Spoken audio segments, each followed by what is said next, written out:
como lo pudieron ver todos en la plataforma, hoy vamos a tratar el tema de scripting sobre Linux. También vamos a asignar el primer mini proyecto. Y vamos a hablar, como en todas las tutorías, un poquito de los proyectos finales. Bueno, yo pienso que podríamos comenzar por el tema de los proyectos finales.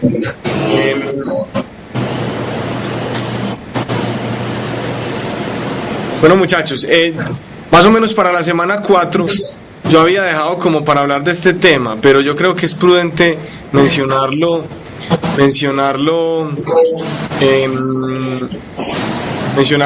por estas clases para que ustedes vayan pensando. Nosotros en la tutoría pasada no vimos planteamiento de posibles prácticas, ¿cierto? No. Comencemos con eso. Yo les doy unas posibles posibilidades de práctica que hay, como para que ustedes se vayan orientando y casi que en la próxima tutoría vengamos con una idea un poco madura.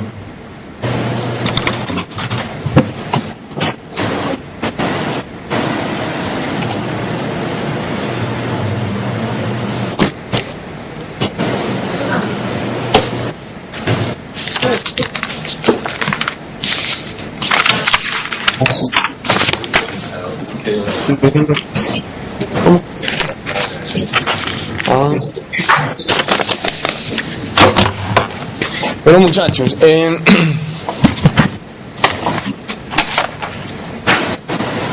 pues hay digamos unas ideas básicas de proyectos, ¿cierto? Entonces vuelvo y reitero lo que habíamos mencionado en la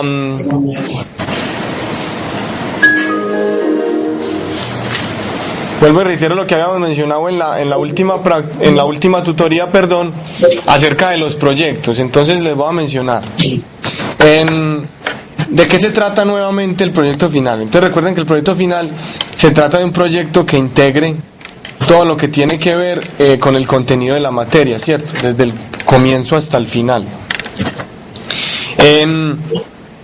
El objetivo del proyecto no es que yo revise punto por punto a ver si ustedes si incluyeron esto, no incluyeron esto, no. El objetivo es que tengamos en cuenta que se tienen que abarcar muchos temas de la materia. Por ejemplo, cuando estamos con el tema de interfaces gráficas, ya ahí por defecto utilizamos temas como polimorfismo, herencia, ¿cierto? Encapsulado. Entonces ahí se van haciendo ciertas cosas. Entonces, más que tocar todos los temas, porque prácticamente que los van a tener que tocar obligatoriamente, es ofrecer un valor agregado, ¿cierto? Entonces, las características principales del proyecto son entonces abarcar todos los temas,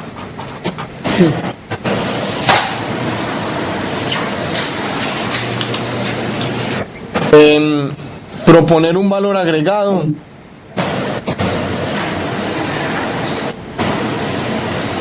listo. Entonces, ¿a qué me refiero, muchachos, con proponer un valor agregado? ¿Qué es proponer un valor agregado? Proponer un valor agregado es hacer algo que no se enseñe en el curso o que se los enseñe de una forma muy básica. Por ejemplo, voy a poner algunos ejemplos de qué es un valor agregado para este proyecto. Que ustedes hagan una interfaz gráfica muy robusta, ¿cierto? Eso es un valor agregado, porque aquí vemos las interfaces gráficas a bajo nivel, ¿cierto? A un nivel muy sencillo. Entonces, si ustedes me aparecen con una interfaz gráfica muy robusta, para mí eso es un valor agregado. ¿Qué es un valor agregado? Un valor agregado también podría ser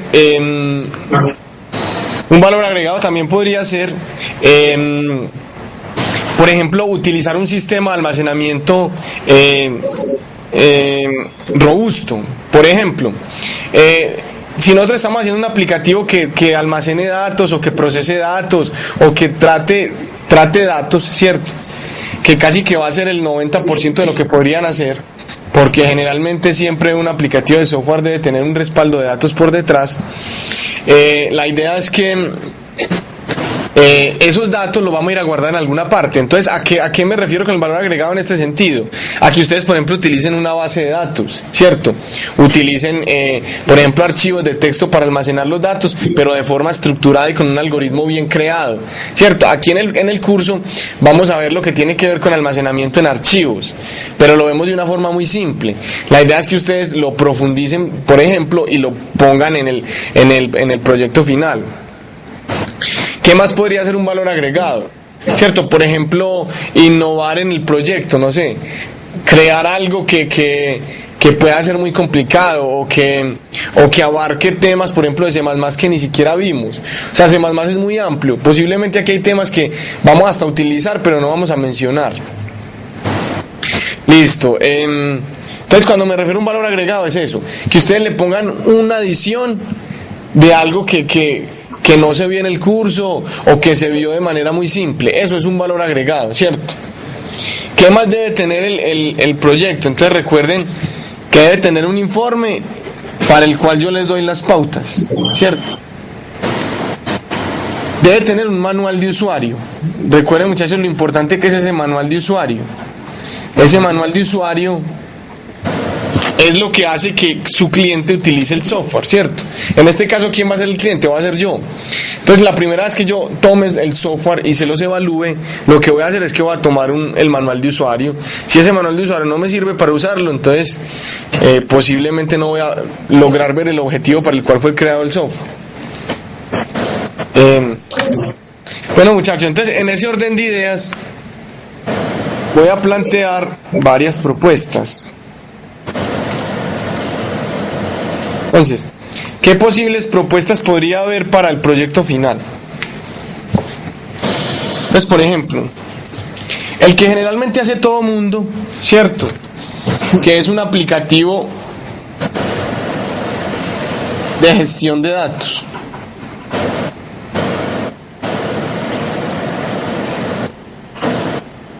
Un aplicativo de gestión de datos.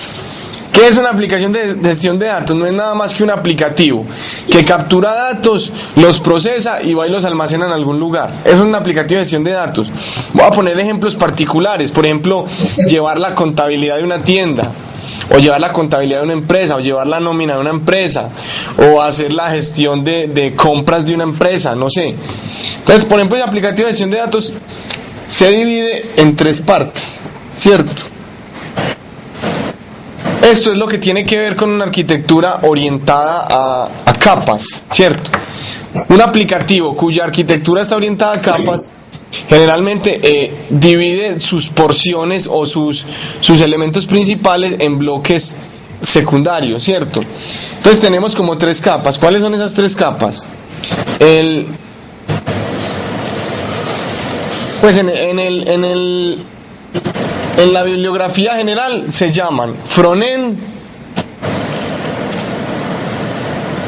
middleware y backend.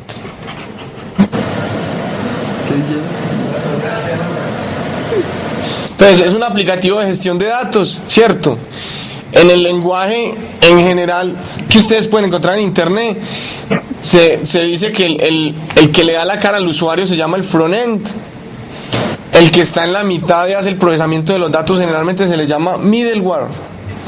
Y al que está al final, que es el que tiene como el trabajo pesado de almacenar y de guardar pues datos, se le llama backend, ¿cierto? No necesariamente el backend almacena datos, ¿cierto? En el backend también puede hacer procesamiento de datos. Aquí también puede haber parte de la aplicación. Pero entonces estos 3 bloques para nosotros, para nuestro aplicativo y para el alcance que tenemos nosotros, ¿a qué se va a referir? Entonces se va a referir a lo siguiente. Se va a referir a una interfaz de usuario, a una interfaz gráfica de usuario o GUI, o GUI pues como llaman, a un programa o un código que procesa datos. Esto es un código que procesa datos, ¿cierto? Aquí se procesan datos. Y a un almacenamiento de datos, que puede ser lo que sea. Entonces, ¿de qué consta cada bloque principal en un aplicativo de gestión de datos? Entonces, de la interfaz gráfica de usuario, ¿cierto? Que obviamente va a ser una interfaz hecha en Qt Creator, más adelante veremos, ¿cierto? Y aquí es donde se procesa toda la información de los datos que se ingresan, ¿cierto? Entonces hay que hacer, por ejemplo, si hay que gestionar una excepción, voy a poner ejemplos particulares.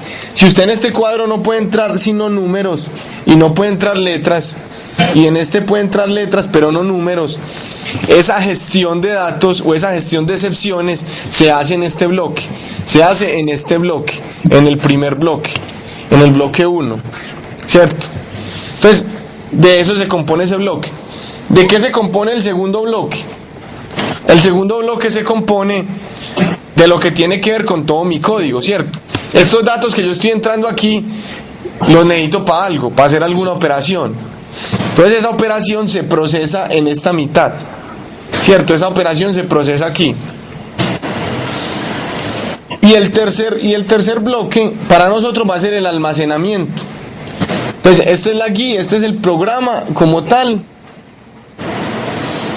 La guía, el programa, y este va a ser el almacenamiento.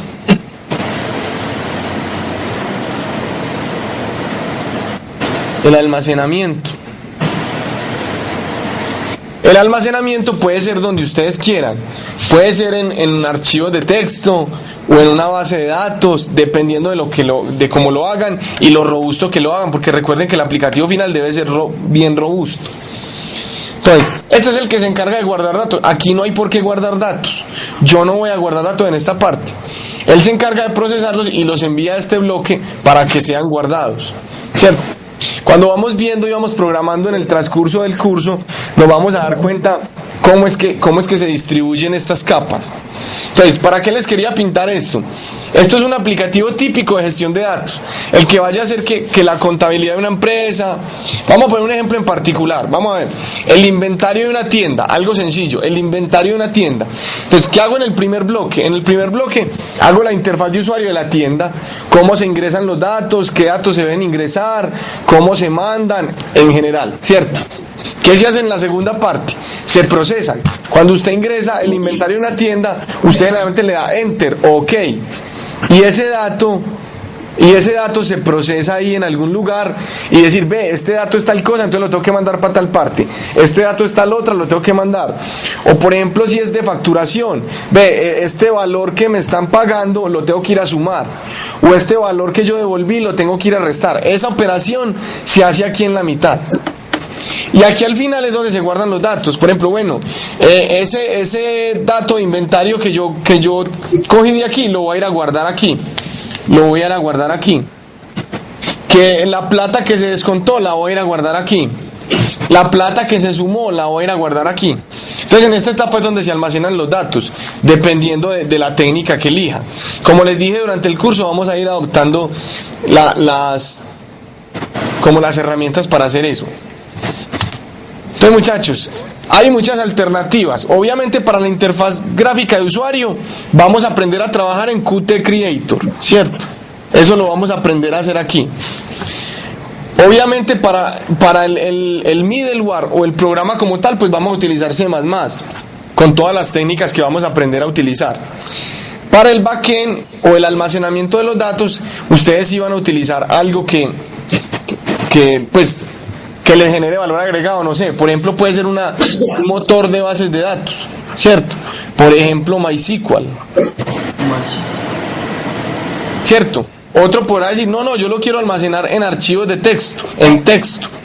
Entonces tendrá que idearse la forma de almacenarlo lo más eficiente y robusto posible.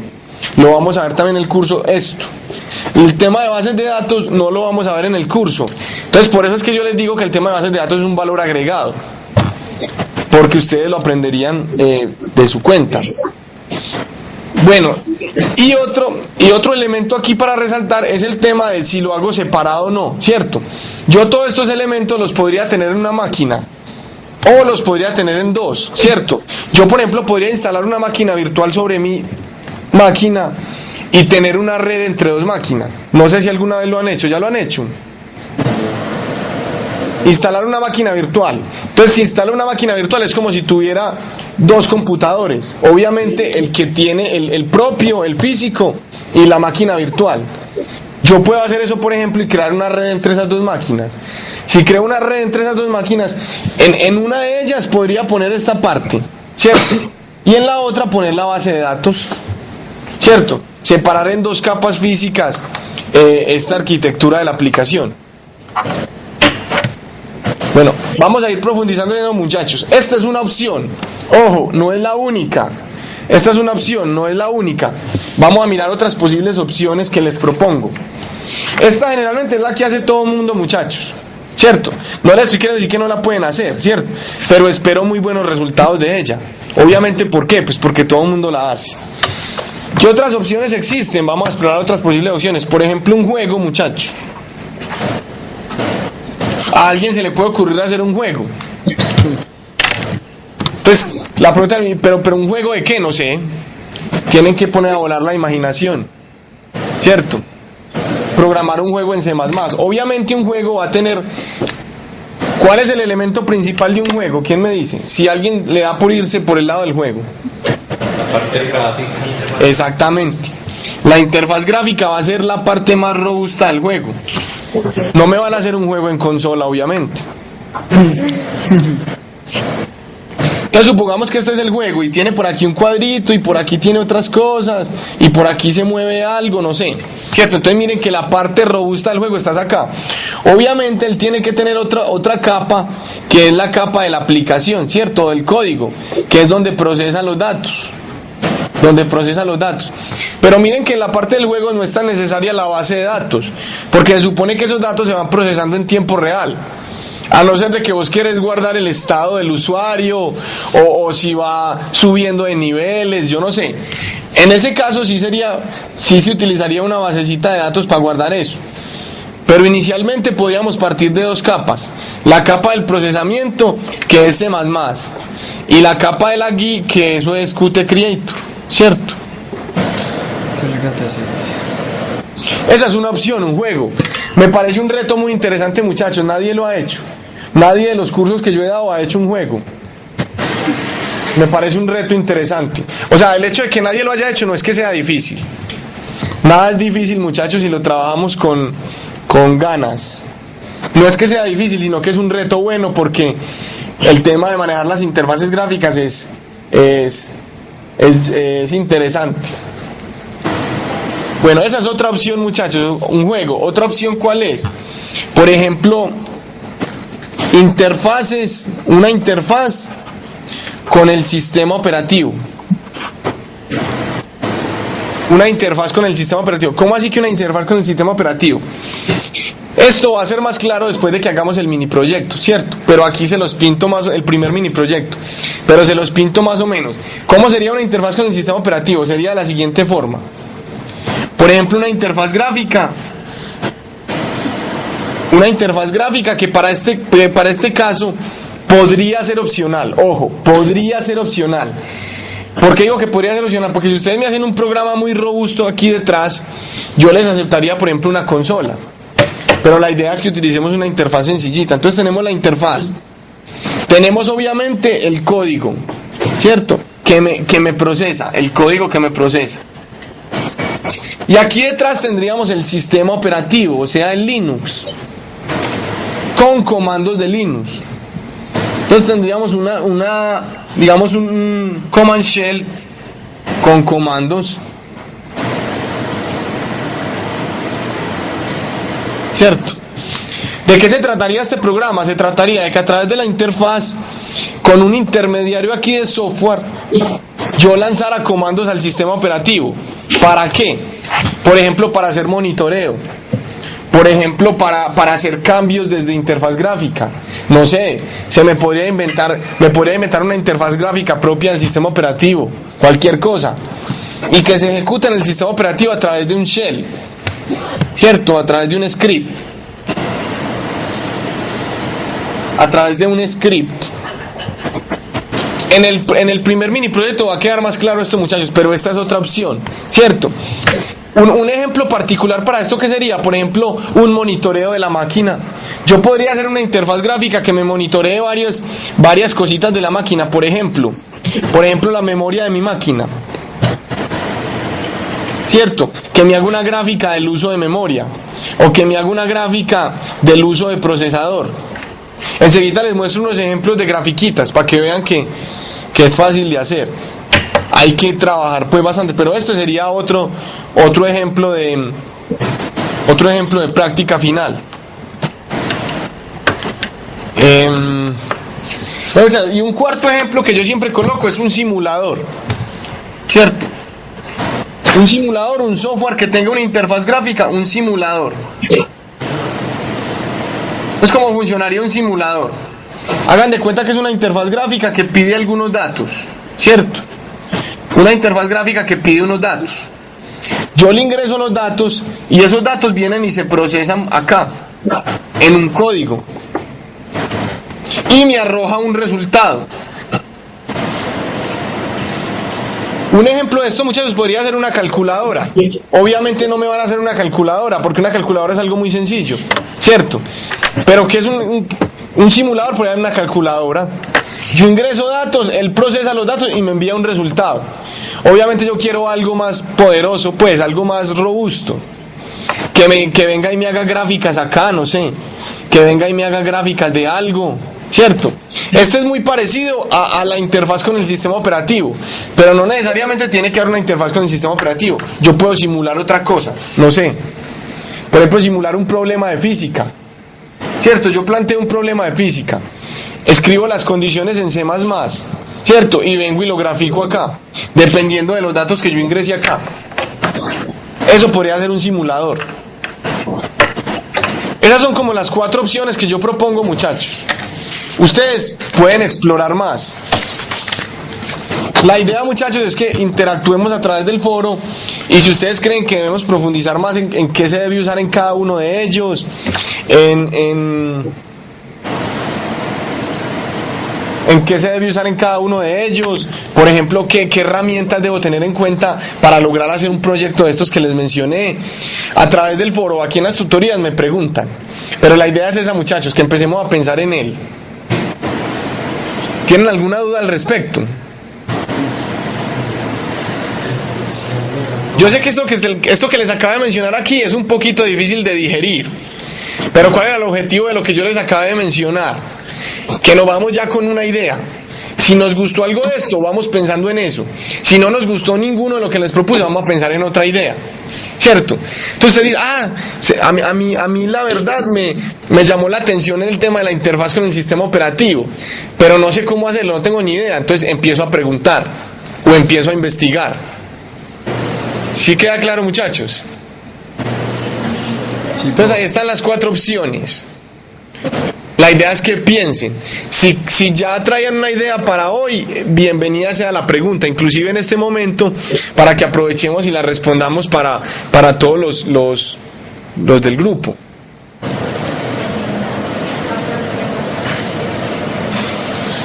Entonces ahí les lanzo esas 4 ideas, muchachos. No son las únicas 4 ideas. Cosas para hacer en programación hay infinidades. Entonces, para que lo tengan en cuenta.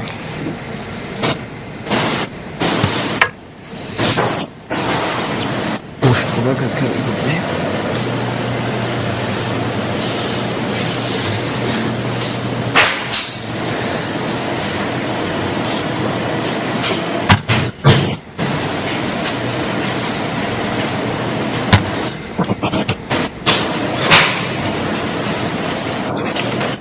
Bueno, muchachos, como les mencioné entonces, hoy vamos a ver el tema de scripting. No vamos a dar clase magistral, ¿cierto? Porque todos ustedes debieron de haber traído su tema estudiado.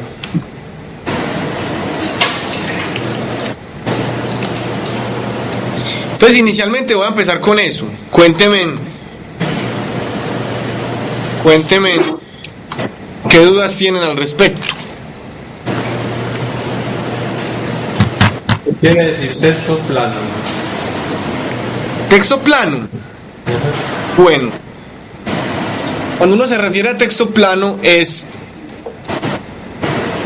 un archivo sin un formato especial, ¿cierto? ¿Cuál es un archivo sin un formato especial? Un archivo que contenga caracteres, por ejemplo. Entonces, no sé si ustedes se dan cuenta o han intentado hacerlo, pasar, por ejemplo, un archivo muy estructurado o muy elaborado, por ejemplo, en Office 2007, si lo han tratado de pasar a, por ejemplo, a OpenOffice. ¿Han hecho alguna vez ese ejercicio? ¿O lo han tratado de pasar a otra herramienta? No sé. Entonces no sé si les ha pasado que se les deforma. Sí, sobre todo las O diapositivas. sufre algunos cambios. Sí, ¿Por qué sí. sufre algunos cambios? Porque ese archivo está adaptado a la herramienta que lo creó, ¿cierto? Ese archivo tiene una adaptación. Ese archivo tiene una adaptación. ¿Qué tipo de adaptación? Voy a poner el ejemplo. El OpenOffice, cuando vos creas un documento, ¿cierto? Él va y guarda algunos caracteres especiales que para él son importantes. Por ejemplo, ¿como cuál? Como una viñeta, ¿cierto? Si vos pones una viñeta en un archivo OpenOffice, para él eso es un carácter especial y es importante, ¿cierto? Pues porque le estás dando una indicación de que tenés que correr, pues como una caracterización de párrafo, ¿cierto? Entonces para él eso es un archivo importante, es un dato importante. Entonces él lo marca por allá como con una banderita. Lo mismo pasa en otro tipo de software, ¿cierto? A veces, por ejemplo, cuando uno hace un grafiquito por ahí en un software de gráficos y lo pasa a Paint, se le deforma. ¿Por qué se le deforma? Porque el software en el que creaste el gráfico tiene algunas características especiales que hacen que se identifique el gráfico. Yo no sé si ustedes, por ejemplo, han manejado Flash o han hecho diseñitos en Flash. ¿Nunca alguien lo ha hecho? Por ejemplo, los diseños en Flash son gráficos vectoriales, ¿cierto? Son gráficos distintos a los que uno conoce que son matrices de punto, por decirlo así. Entonces, si usted pasa un gráfico hecho en Flash a, por ejemplo, a Paint o a otro sistema de graficación y guarda, por ejemplo, los cambios, usted pierde las propiedades que tenía en el diseñador de Flash, porque ya estás en otro software y él guarda sus propios elementos. Entonces, ¿a qué voy con eso? Todos esos software que les acabo de mencionar tienen una particularidad. La particularidad es que el contenido que está sobre ellos tiene adaptaciones al software como tal, ¿cierto? Entonces eso es un software particular. Cuando yo hablo de texto plano, es un archivo que no modifica las características de lo que yo estoy ingresando ahí, ¿cierto? Un ejemplo de un archivo de texto plano, lo que se hace en un bloc de notas, ¿cierto? Un bloc de notas guarda los caracteres tal cual, no le agrega daticos o le agrega que la viñeta, no. Él guarda lo que yo le estoy ingresando como caracteres ASCII. O sea, para él lo que yo estoy metiendo ahí son caracteres ASCII, no más, ¿cierto? No hay que una viñeta, no hay que un dibujito, no hay nada, ¿cierto? En C++, generalmente cuando ustedes crean un archivo, en Linux,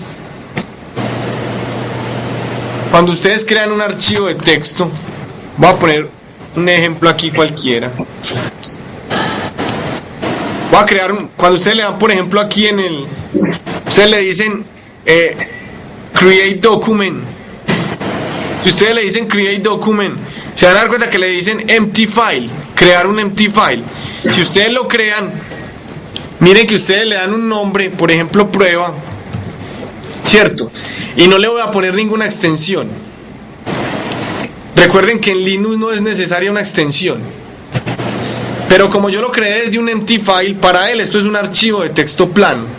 Así se crean los archivos de texto plano en Linux. Entonces miren, él guarda caracteres ASCII solo en ese texto plano. Yo aquí no puedo venir a pegar una imagen porque no tiene sentido.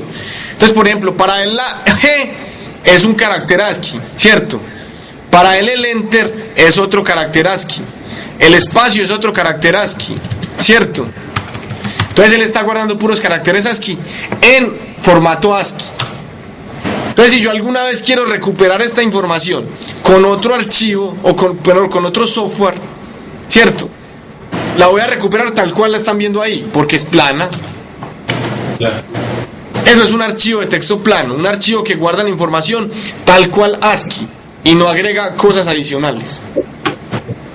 ¿Queda claro ese concepto? Sí, profe, gracias. ¿Qué más preguntas tienen, muchachos?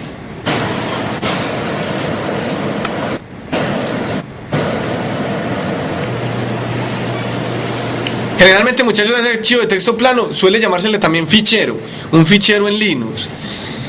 Linux tiene esa connotación. Para Linux no son importantes las extensiones, ¿cierto? Porque generalmente él lo asocia todo a ficheros en el sistema de archivos, ¿cierto? Para Windows sí son importantes las extensiones. ¿Por qué? Porque Windows generalmente Windows tiene varias asociaciones, ¿cierto? Una de ellas es el registro o el regedit. Algunos de ustedes han visto el regedit. Sí. Entonces, generalmente Windows asocia todo a lo que es el regedit. Entonces, por ejemplo, cuando usted instala un software, ¿cierto? Él por ahí quema en el regedit, por ejemplo, que ciertos archivos de tal extensión deben abrirse con ese software. Entonces él va creando unas conexiones por debajo. En Linux no pasa así. En Linux yo le digo con qué lo abro, ¿cierto? No existe esa conexión de que vea, este archivo es de este tipo. Él a veces lo identifica. Cuando yo guardo un .doc, como lo pueden ver por ejemplo aquí en este escritorio, si ustedes ven aquí en el escritorio, este archivo tiene como un icono especial. Él identificó que era un .doc X, pero no necesariamente debe ser así. Yo podría borrarle la extensión y abrirlo con un software que abra eso. En Windows no pasa eso. Si usted en Windows guarda un archivo sin extensión, no lo puede abrir. Es imposible abrirlo, porque él necesita por defecto la extensión para saber qué tipo de información está guardada ahí. Entonces miren que el concepto de texto plano es más, digamos, como más globalmente aceptado en Linux que en Windows. Bueno, muchachos, ¿qué otra pregunta tienen?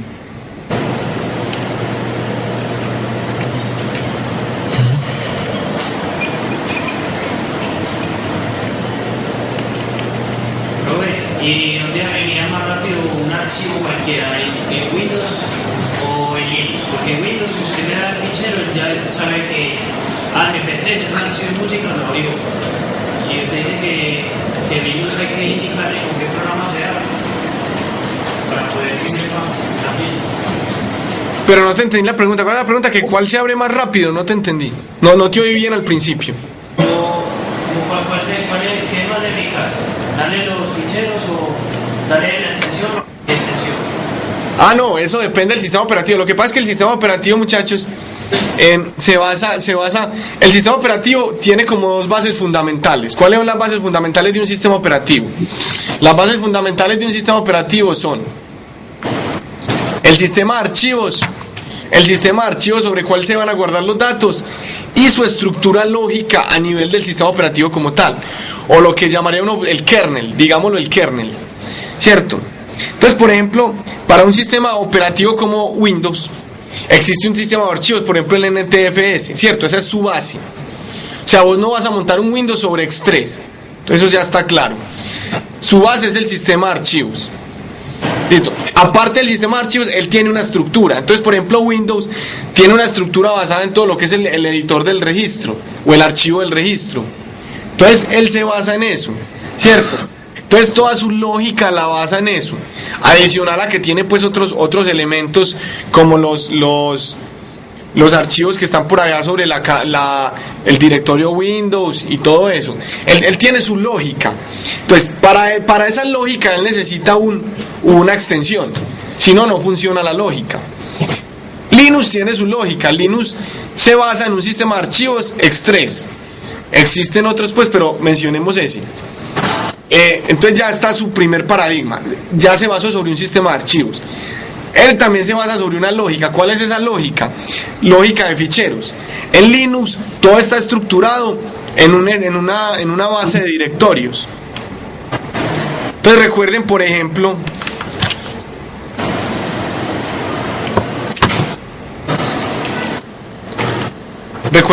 los directorios en Linux. Entonces recuerden cuáles son. Si ustedes se paran en la raíz o en el slash, ¿cierto? Van a ver toda la ruta de directorio. Entonces Linux se basa en esa, así como Windows se basa en el registro y se basa en los directorios de Windows. Aquí existe este, ¿cierto? Entonces él tiene un fichero característico para cada elemento del sistema operativo o cada elemento de hardware que va a administrar. Un ejemplo podría ser, por ejemplo, el dep, ¿cierto? Entonces, el que guarda en el dep, el dep guarda un fichero, en el dep guarda un fichero por cada dispositivo que está asociado en el sistema operativo. Algunos ejemplos son, por ejemplo, el de la CPU, ¿sí ven? Por ejemplo, los de la RAM. Por ejemplo, los TTY. Estos TTY generalmente se asocian a dispositivos de entrada y salida. Por ejemplo, los SDA, muchachos. Los SDA son los discos que tiene el sistema operativo. Bueno, y así sucesivamente, muchachos. Entonces miren que él tiene su lógica. Entonces, a la pregunta que me estaban diciendo, ¿qué es más eficiente? Que tenga extensión o no, depende del sistema operativo, ¿cierto? Pero es una bondad que tiene Linux, ¿cierto? Linux no te obliga a vos a poner una extensión. Alguien me puede preguntar, profe, pero yo veo que generalmente en Linux le ponen extensión a los archivos. Pues los archivos no los guardan así blanco, pues sin extensión. A ver, de pronto los que han leído o explorado, ¿para qué se le pone una extensión a un archivo en Linux? ¿Para qué creen que se le ponga si no es necesaria? Simplemente como para uno reconocer.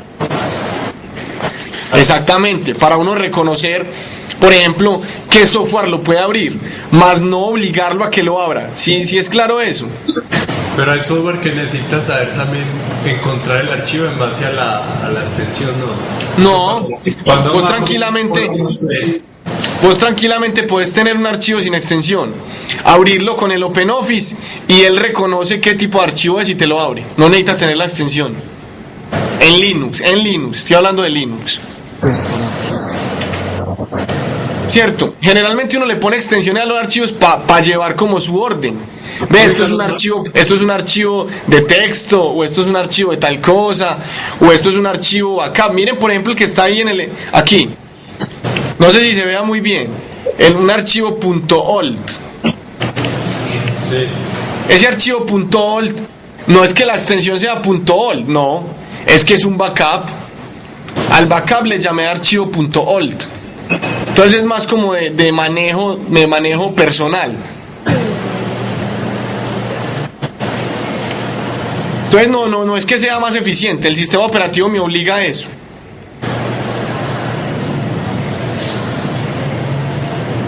¿Qué otra pregunta tienen, muchachos?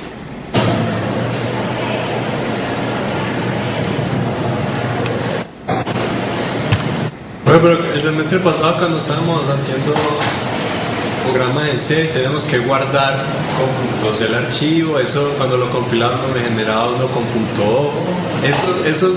Esas extensiones no las necesita el sistema para poder saber, para poder encontrar su código objeto, para poderlo ejecutar. No, porque es que desde Linux es diferente, muchachos. Por ejemplo, desde Linux, ¿qué pasa en Linux? En Linux, si usted va a ejecutar un archivo, usted sabe que es un ejecutable, ¿cierto? Si usted va a ejecutar un archivo Linux, usted sabe que es un ejecutable, pues porque lo va a ejecutar, ¿cierto? No necesita tener un .exe, un .bat, nada. Usted sabe que es un ejecutable, ¿cierto? Preguntas que se podrían dar. Bueno, pero venga, ¿yo cómo sé que es un ejecutable? Entonces, por ejemplo, porque tiene permisos de ejecución. Si un archivo tiene permisos de ejecución, se va a ejecutar de alguna forma. Si es claro, no tiene permisos de ejecución. Entonces, ¿Cómo vamos? Nosotros vamos a manejar las mismas extensiones que ustedes manejaban. Vamos a manejar la extensión .o, la .cpp, la .h, ¿cierto? No las vamos a manejar porque sean necesarias, ¿cierto? Las vamos a manejar por llevar un orden de los archivos y de los proyectos, pero no porque sean necesarias. Bueno, cuando veamos Qt Creator vamos a ver que vamos a manejar otras extensiones como .pro, bueno, y en general, pero la vamos a manejar por orden, no porque sean necesarias. Yo tranquilamente un archivo .cpp, o sea, yo puedo nombrar un archivo ejecutable en Linux .cpp y ese ser mi ejecutable.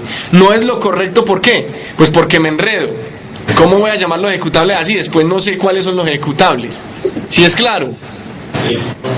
Entonces yo, por ejemplo, sigo una nomenclatura. Por ejemplo, mi nomenclatura personal, ¿cuál es, muchachos? ¿Qué hago yo, por ejemplo? Lo que hago yo es que los ejecutables, mis ejecutables, siempre los pongo sin extensión. Para mí lo que no tenga extensión es un ejecutable. Esa es como la nomenclatura que sigo yo. Lo que no tenga extensión es un ejecutable. Los archivos de C obviamente los guardo con .cpp para saber que son archivos de C++. Los archivos que son librerías los guardo con .h, como lo hacían ustedes el semestre pasado, pero no es necesario, para que lo tengan en cuenta, no es necesario, es mi nomenclatura. A veces el sistema operativo, por esos punto algo que yo le doy, les da unos colorcitos o unas marcas diferentes. Entonces eso le ayuda a uno también. Pero vuelvo, insisto, no es necesario, no es necesario. Bueno, muchachos, ¿qué otra pregunta tienen? Robert, ¿cuál es la diferencia entre un sistema de archivos y un formato de archivo? ¿Cuál es la diferencia? Un sistema de archivos y un formato de archivo. Bueno, un sistema de archivos, independiente de la definición de formato de archivo, un sistema de archivo es la forma como se organizan los datos en un sistema operativo, ¿cierto? Cuando yo le doy archivo, guardar como, él va y se guarda en alguna parte. Esa estructura y esa forma como se guarda ese archivo es un sistema de archivos, ¿cierto? El sistema de archivos le da la estructura, la forma, cómo se va a guardar, ¿cierto? Tanto en el sistema operativo que sea, en Windows, en Linux, en lo que sea. Por eso uno no puede instalar, por ejemplo, Windows sobre X3, porque Windows necesita que sus archivos se guarden en una forma particular, en una forma especial, que se la da que su sistema de archivos, por ejemplo, FAT32, NTFS, bueno, en general. En Linux es así también, ¿cierto? De hecho, los Linux no solo funciona sobre X3 o X4, Linux funciona sobre muchos sistemas de archivos. Por ejemplo, Linux tiene su partición swap, que ustedes ya la conocen. Linux también puede, por ejemplo, sobre JFS funciona Linux. Sobre DFS creo que también es otro, no estoy seguro de ese. Pero por ejemplo JFS es otro. Por ejemplo Journal File System. Ese es otro sistema operativo de Linux, no solo es X3. Bueno, ¿y por qué es un formato de archivo? Es pues yo lo asociaría al formato de archivo con lo que les mencioné ahorita. Es la forma que debe tener el archivo para que sea abierto por un programa, que no tiene nada que ver con el sistema operativo, ¿cierto? Miren que un .docx existe en un sistema de archivos de Linux y existe en un sistema de archivo de Windows, ¿cierto? Pero para poder ser abierto por Office 2007, por ejemplo, necesita tener ese formato. Si no tiene ese formato, no puede ser abierto. Por ejemplo, un formato de imagen, ¿cierto? Yo un formato de imagen no lo puedo abrir con Office 2007, por ejemplo, porque no tiene el formato que necesita para ese programa. Entonces, un formato de archivo generalmente es la condición necesaria para que sea abierto por un programa. Eso es un formato de archivo. ¿Queda claro? ¿Qué otra pregunta tienen, muchachos?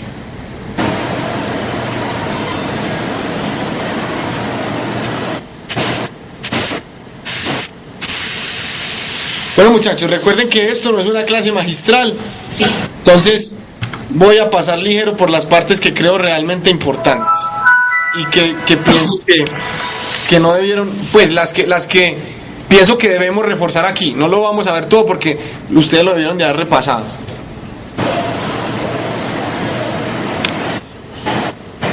Bueno, muchachos, el concepto de script, ¿cierto? Que generalmente un script ¿qué es? Es un código que se almacena en un archivo de texto plano, ¿cierto? O sea, como caracteres ASCII, en un archivo de texto plano. ¿Qué tiene de particular un script? Que generalmente siempre es interpretado. ¿Quién me dice que es un código interpretado? Interpretado es que no necesita que el procesador lo ejecuta sin tener que estar en un cicero, me parece. Sí, de alguna forma diste la respuesta. Un lenguaje interpretado es un lenguaje que no necesita ser compilado. ¿Quién me recuerda qué es compilar?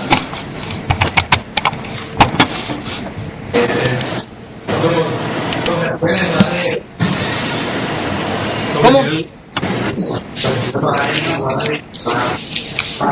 Pasar de las palabras normales al lenguaje máquina. Exacto, pasar del lenguaje común mío, que puede ser un lenguaje de programación de alto nivel, al lenguaje de máquina. Un lenguaje interpretado no necesita ser compilado. No necesita ser compilado.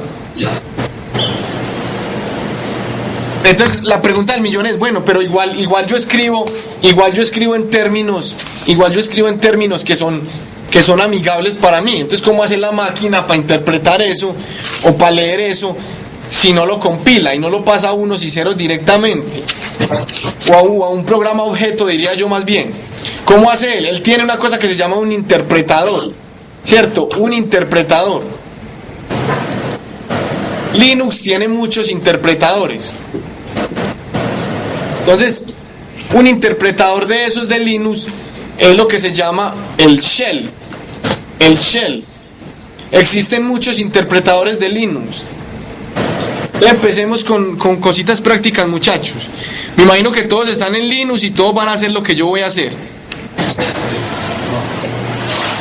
¿Cómo sé yo cuál es el interpretador que estoy utilizando en Linux? A ver los que leyeron, ¿cómo sé? Con un comando es que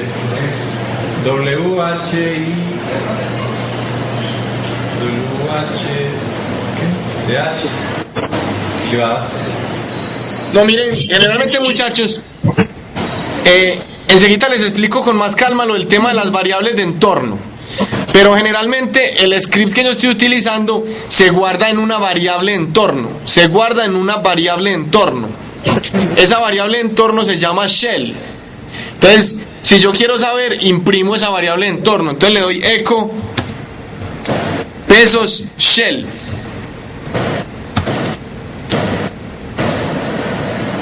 Y miren lo que me sale. ¿Cuál es el interpretador que estoy usando?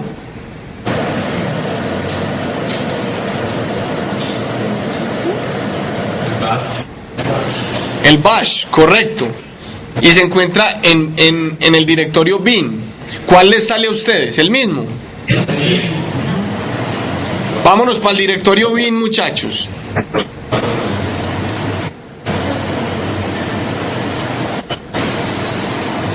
Le damos un ls para que nos muestre. Ahí podemos ver el contenido del directorio bin. Y podemos ver que hay diferentes tipos de bash. Pues ahí no solo hay bash, ahí no solo hay shells o intérpretes, ahí hay diferentes cosas, pero se pueden rescatar algunos intérpretes, como cuáles. Por ejemplo, el SH. El SH es otro intérprete, ¿cierto? Aquí debe estar el bash que nos mostró, mírenlo aquí, el bash. ¿Qué otro intérprete, muchachos? Les voy a decir qué otro intérprete hay. Por ejemplo, el rbash es otro intérprete. Por ejemplo, este static sh es otro intérprete. Y así sucesivamente. El que nosotros estamos utilizando, muchachos, es el bash. Listo. Bueno. Entonces, ¿qué hace ese intérprete de Linux? Ese intérprete de Linux es como un traductor. Háganse de cuenta que es un traductor. Él me dice, ve, yo te estoy escribiendo en la consola, te estoy escribiendo, por ejemplo, ifconfig. Por ejemplo, yo te voy a escribir ifconfig. Él va a decir, ven, para mi ifconfig debe ir a mostrar tal cosa. Entonces ya le dice al sistema operativo de bajo nivel que muestre tal cosa. Entonces, por ejemplo, ese comando ifconfig va y lo interpreta Bash y dice, cuando a mí me escriben ifconfig, yo tengo que mostrar las propiedades de las interfaces de red. Entonces él va y le dice al sistema operativo, ve, en el lenguaje ya que él se entienda, ¿cuál es? No sé, el lenguaje de máquina en el que él ya le transmita. Ve, pilas que tenés que mostrar esto, ¿cierto? Cuando le dé, por ejemplo, el LS, él le dice, ve, señor intérprete o señor Bash, cuando yo le dé LS, anda a decirle al sistema operativo que lo que tiene que hacer es mostrar los directorios que estén en esa carpeta. Entonces eso es lo que hace un interpretador o un intérprete. Hasta ahí va quedando claro, muchachos. Sí. Entonces mire que cuando yo le doy LS, él no va a utilizar un programa compilado, no. Él utiliza un interpretador. Sería muy poco eficiente si utilizara un programa compilado, porque tendría que pasar por el programa compilado. Por ejemplo, muchachos, ¿cómo funciona, pues por hacer algún símil acá? Java, ¿cómo funciona Java? Java funciona sobre una máquina virtual. Esa máquina virtual se encarga de traducir hacia el sistema operativo. Entonces miren que sobre el sistema operativo tiene una capa adicional. Esa capa adicional va disminuyendo el performance, porque tiene que hacer pasos adicionales. Pero obviamente Java hace una gestión muy efectiva de eso, pero no deja de disminuir el performance. ¿Va quedando claro, muchachos? Bueno,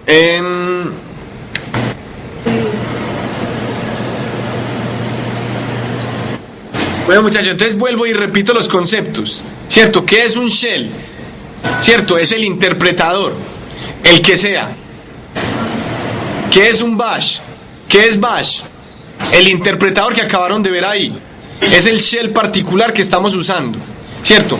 ¿Qué es un script? Es un código escrito en texto plano que generalmente es reconocido por un interpretador. Ahora, ¿qué es un cron? Ustedes van a oír hablar mucho, muchachos, de un cron o un demonio. ¿Qué es un cron o un demonio?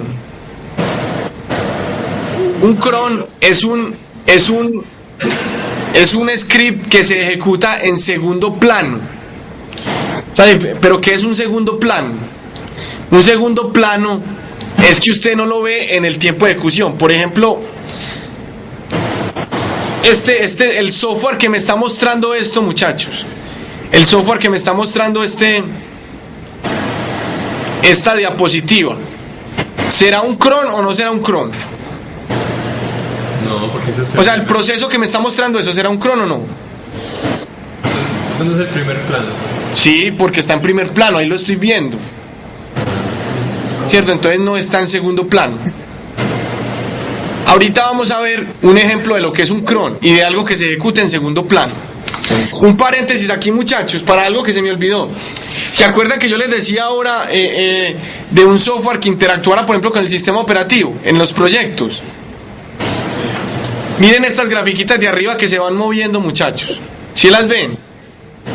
Sí. ¿Cómo funcionan esas grafiquitas? Eso funciona con o sea, es un entorno gráfico que por detrás tiene un código que va y llama al sistema operativo, las variables del sistema operativo. Por ejemplo, ¿qué variable puede estar midiendo este? Miren, este que me muestra el CPU. Miren que ahí me va a empezar a graficar. ¿Sí ven que me está graficando? O sea, uno puede creer que eso es algo esotérico o algo del otro mundo, ¿cierto? Pero ve, ¿y cómo carajos me está graficando? No. ¿Qué hace un software de esto? Algo muy simple. Él va y lee unas variables del sistema operativo que son identificables. Por ejemplo, ¿cuáles, muchachos? Por ejemplo, cuando usted le da free, si usted le da free, él va y me muestra la memoria que está usando en ese momento y la que tiene libre. Miren que a medida que yo voy refrescando la pantalla con free nuevamente, el valor es diferente. ¿Sí lo ven? Sí. Si usted le da free y le vuelve a dar free, obtiene valores diferentes. Obviamente porque el uso de memoria es diferente en ese instante de tiempo. Entonces, ¿qué hace un softwarecito de esos que usted ve tan bonito? ¿Qué es lo que hace? Sencillamente va y toma ese dato y lo muestra gráficamente. Eso es lo que hace. Entonces, eso es un ejemplo de un software que interactúa con el sistema operativo. ¿Sí es claro, muchachos? Obviamente hay que profundizar mucho en él y hay que trabajar bastante, pero eso es un ejemplo.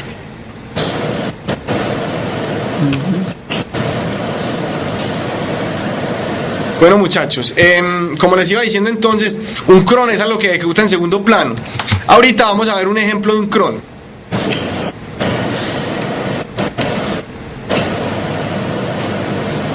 Ahorita no, miremoslo de una vez. El cron tab. ¿Qué es el cron tab, muchachos? El cron tab es como voy a hacer la analogía en Windows porque yo creo que para algunos pudo haber sido más familiar esto. ¿Ustedes alguna vez han puesto una tarea programada en Windows?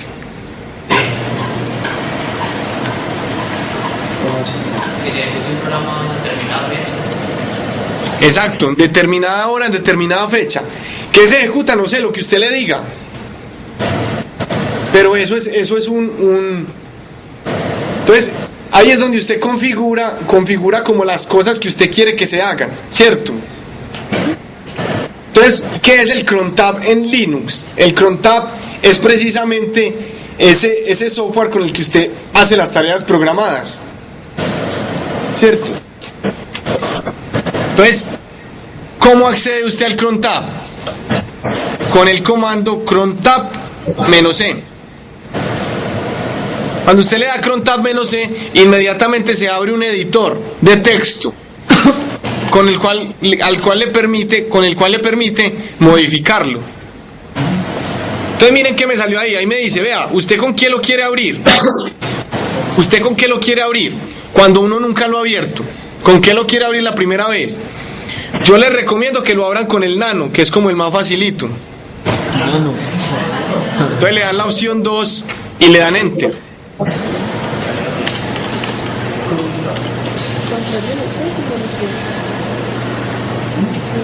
El nano es facilito, pues se deja editar muy fácil. Entonces, muchachos, ¿cómo funciona el cron tab? Entonces funciona como se puede ver en esta diapositiva. Esta diapositiva lo dice todo. Aquí está la...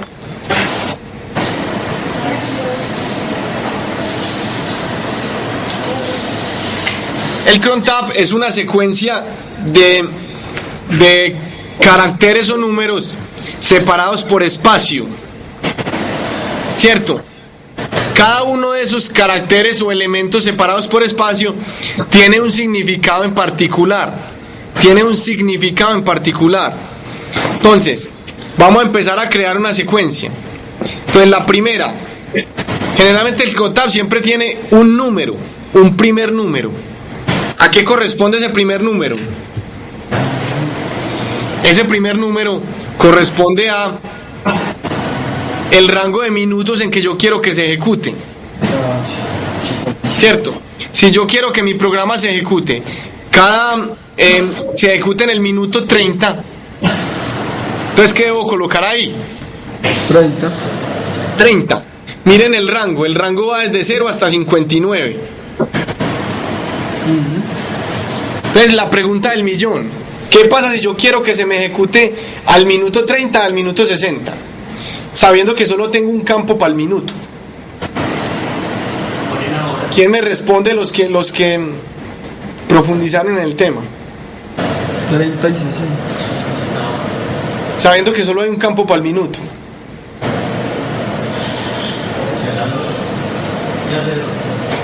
Entonces, ¿cómo es? Lo separo por coma. Aquí voy a empezar a crear un ejemplo, muchachos, de cronta. Entonces, por ejemplo, voy a colocar los minutos. Quiero que se ejecute en el minuto 30.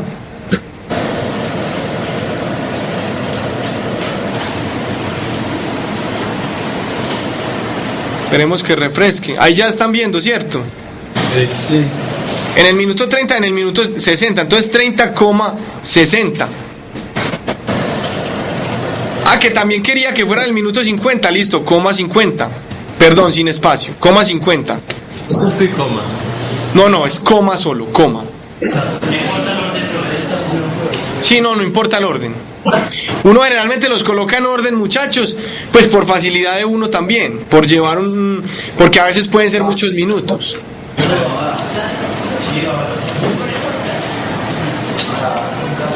Listo. Se acabaron los días. Con un espacio, entonces ya termino el bloque de los minutos, de los minutos.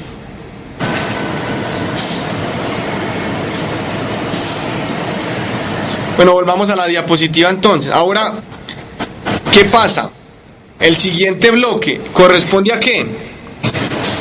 Ahora. A la hora, correcto. Entonces mire que tiene un rango de 0 a 23. Pregunta del millón, ¿qué pasa si pongo 25?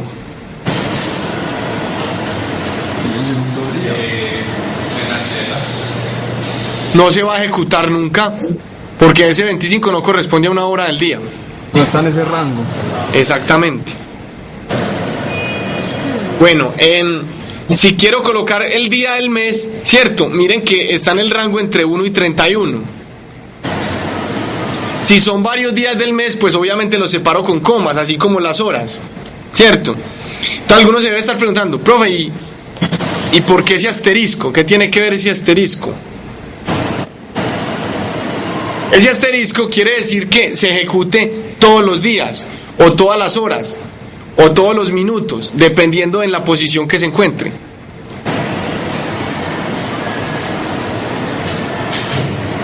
Bueno, aquí en el campo siguiente está el tema del mes. Otro asterisco. Correcto, está el tema del mes.